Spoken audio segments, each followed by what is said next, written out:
I manage a venue that used to be a Roman Catholic church, and was then abandoned and used as a flophouse for many years.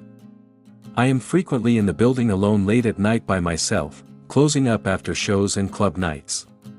Several strange things have happened to me there.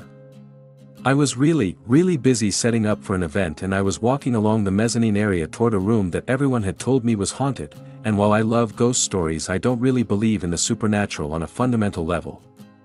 The last thing on my mind at this time was spooky stuff. I was en route from one area to another, on a mission to do some logistical task or another.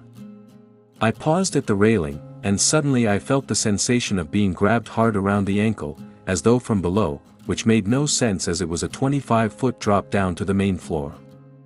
I leapt backwards and started shaking my leg, and looked everywhere, but saw nothing.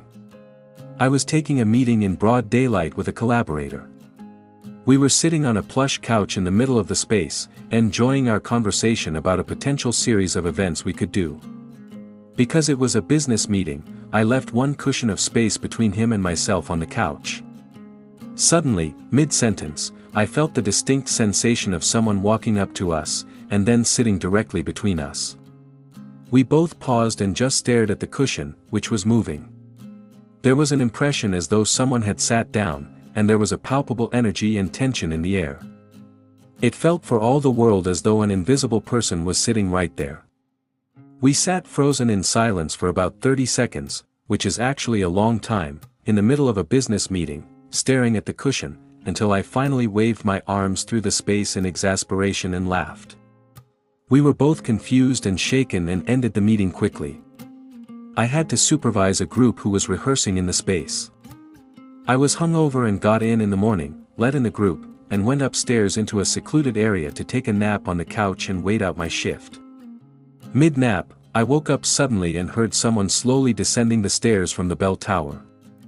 I froze, and kept my eyes closed, thinking it was someone from the rehearsing group and I just wanted them to go away. The footsteps drew closer, and I heard what sounded like a man muttering to himself under his breath, as he leaned over me, and grasped my hip hard. He squeezed it until it hurt. I let out a yell and opened my eyes, but there was nobody there. Probs just sleep paralysis, but very odd. I've never had a sleep paralysis incident before. Multiple instances of seeing figures in the mirror, hearing doors slam, etc. People calling my name from distant corners, when I'm there by myself. The custodian once told me she refuses to clean at night anymore since she heard someone quietly praying in the confessional at 3 in the morning.